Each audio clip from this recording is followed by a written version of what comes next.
चलिए तो आज बात करते हैं महाकुंभ की। रिसेंटली मैं गई थी महाकुंभ और मैंने सोचा कि मैं आपको भी अपडेट दे दूँ।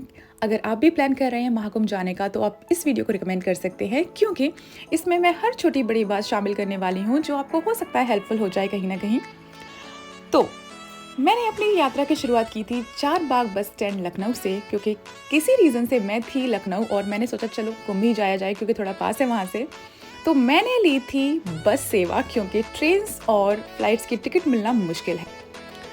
तो पूरे 5 घंटों के बाद मैं पहुंची थी पास के ही जगह पे जिसे कहते हैं फाफा मऊ, क्योंकि हमारी बस ने हमें यहीं पे जाके छोड़ा था और यहाँ से जा रही थी शटल बस जो हमें डायरेक्ट प्रयागराज कुंभ की ओर ले जा रही थी।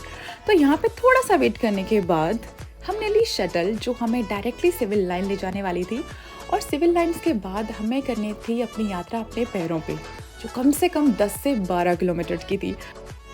तो फाइनली 2.5 घंटों के बाद हम पहुंच गए थे सिविल लाइन्स के एरिया में, और ये है एग्जैक्टली वो लोकेशन जहाँ पे हमें उतरना था। उतरने के बाद हमने लिया एक छोटा सा ब्रेक और उसके बाद हमने शुरू करी अपनी यात्रा अपने पैरों पे, जो होने वाली थी कम से कम 8 से 12 किलोमीटर्स की। रीज़न ये है कि कुंभ में इतनी ज़्यादा भीड़ है कि यहाँ तक जाने के लिए सारी सेवाएं एक्चुअली बंद हैं कि आप वहाँ तक जा पाएँ, क्योंकि चारों तरफ से लोग इतनी बड़ी मात्रा में आ रहे हैं कि इस भीड़ को कंट्रोल करना इजी नहीं है। और जिस दिन मुझे नहाना था वो थी एकादशी की सुबह 8 तारीख, क्योंकि हम 7 तारीख की रात को वॉक कर रहे थे और ये वॉक बहुत ही लंबी थी एक्चुअली, बट रियलाइज़ नहीं हुआ। आपकी इन्फॉर्मेशन के लिए मैं आपको बता दूं कि अभी एक स्नान बाकी है जो कि 26 फरवरी का होने वाला है, और कह सकते हैं महाशिवरात्रि का स्नान है, और इसकी आसपास की डेट पे बहुत ही ज़्यादा भीड़ होने वाली है। तो अगर आपको महाकुंभ जाके स्नान करना है और भीड़ से भी बचना है तो आप इससे पहले की डेट्स चेक कर सकते हैं, जैसे कि 21, 22, 23 की तरफ आप जा सकते हो और स्नान कर सकते हो, जो थोड़ा सा कन्वीनियंट हो जाएगा अगर आप भीड़ से बचना चाहते हैं तो। ये वो लास्ट जगह थी जहाँ पे हमने लास्ट कप ऑफ टी लिया, और इसके तुरंत बाद ही मुख्य प्रवेश द्वार आ गया जिसमें हमें एक्चुअली पहुँचना था, और इसके लिए हमने कवर किए थे 8 से 10 किलोमीटर की दूरी, वो भी पैरों पे। इतना लंबा वॉक मैंने पहली बार किया है। जैसे ही हमने महाकुंभ के अंदर प्रवेश किया और उसके तुरंत बाद ही हम लोगों ने ये प्लानिंग शुरू की कि अगर बाय चांस कोई इस भीड़ में खो जाता है तो हम लोग इसी प्रवेश द्वार पर मिलने वाले हैं जहाँ पे निषाद राज की मूर्ति लगी हुई है। बाई चांस अगर ऐसा कुछ होता है तो will meet over here only and nobody will search anybody inside the Mahakumbh, because भीड़ करोड़ों में है।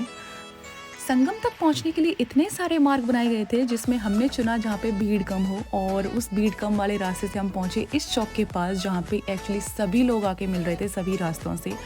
और इस चौक पे पहुंचने के तुरंत बाद हमें पता चल जाता है कि संगम तक की जो दूरी है वो मात्र 300 मीटर की रह गई है। तो ये जितनी भी सारी शॉप्स लगी हुई हैं और ये जितने भी सारे रास्तों पे लोग हैं, ये सारे ही गंगा के किनारे हैं, जस्ट संगम के पास। हमने जो अपनी वॉक शुरू की थी वो रात के 11 बजे शुरू की थी और यहाँ तक पहुँचते पहुँचते हो गए थे सुबह के 3:30। और हमने डिसाइड किया था कि हमें जो स्नान करना है वो करना है सुबह 4 से 5 बजे के बीच में ही, इसलिए हमने थोड़ा सा वेट किया और उसके बाद हम निकल पड़े संगम घाट की तरफ जहाँ पे एक्चुअली में स्नान हो रहा था। और वहाँ की भीड़ तो आप देख ही सकते हो, इतनी बड़ी मात्रा में लोग हैं और सब अपनी अपनी आस्थाओं में लगे हुए हैं। और जब भी मैं कोई रिलीजियस चीज़ देखती तो मुझे तो गूज बम्स आ जाते, तो मुझे तो बहुत ज़्यादा अच्छा लग रहा था ये सब देख के कि लोग एटलीस्ट अपने कल्चर को फॉलो करने लगे हैं, उसकी तरफ बढ़ने लगे हैं, तो ये देख के मुझे बहुत अच्छा लगता है।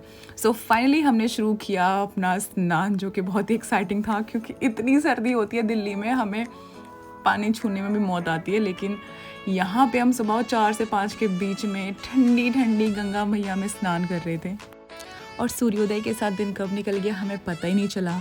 इसके बाद हमने एक्सप्लोर किया महाकुंभ, जिसमें हमने बहुत सारी चीज़ें देखी, जितनी भी आजकल टीवी पे वायरल हो रही है, हमने सारी चीज़ें एक्सप्लोर करने की कोशिश करी।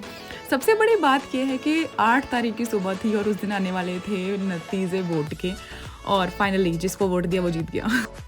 स्नान करने के बाद मेरे दिमाग में बस यही चल रहा था कि भगवान जी 2 घंटे के लिए कहीं पे मुझे ना रास्ता दे दे, मुझे सोना है, क्योंकि आंखें थक गई थी।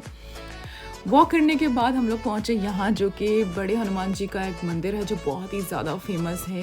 मेरे पैर इतने थक गए थे कि मेरे जाने की हिम्मत नहीं हुई। रास्ते में हमें मिली छोटी सी राधा रानी। मैंने इनसे पूछा इनका नाम क्या है, तो ये बोली राधा। मतलब ओके, कॉपी पेस्ट। उसके बाद हम लोग बाहर निकलते हुए आए और मेला भी एक्सप्लोर करते आए, लेकिन खरीदने के लिए कुछ भी हिम्मत नहीं बची थी क्योंकि बहुत ज़्यादा थक गई थी मैं। और सच बताऊँ तो मैं 5 तारीख से ही चल रही हूँ और 5 से आज 8 तारीख का दिन था, तो मैं इतनी टायर्ड हो गई थी। अब हमें पहुंचना था वापस से सिविल लाइंस और वहां तक पहुंचने के लिए मैं रास्ते में अभी 4 बार सो चुकी हूँ। रात में जो यात्रा मैंने 4.5 घंटों में पूरी करी थी, वो सिविल लाइंस वापस आने के लिए मैंने पूरा दिन लगा दिया है, क्योंकि 4 बार सोना इट्स नॉट ईजी, क्योंकि वो छोटा सा नैप ऑलमोस्ट आधा 1 घंटे का हो जाता था। लेकिन कुंभ में स्नान करना, इतना बड़ा सौभाग्य प्राप्त करना, और इसके लिए थोड़ा सा संघर्ष तो बनता ही है। तो आई वॉज लाइक ठीक है, सोते हुए ब्रेक करते हुए चलते हैं, लेकिन ठीक है। उसके बाद हमने रास्ते में ली ये टी और हमने फिर से वॉक अपनी शुरू करी और फाइनली वॉक करते करते करते करते करते करते ख़त्म नहीं हो रहा है। लेकिन it was not my fault, हमें जाने के लिए गाड़ियाँ भी नहीं मिल रही थी क्योंकि सारे के सारे ऑटोज़ बुक थे और हमें वॉक ही करना था, तो इसमें मेरी गलती नहीं है, राइट। फाइनली हम पहुँच गए। Now while coming back to Delhi, रास्ते में मुझे मिले ये Shivji. Now you people tell me कि ये लोकेशन कौन सी है, पता करके बताओ कि ये शिवजी कहाँ है और किस जगह है। Just right it down in the comment please.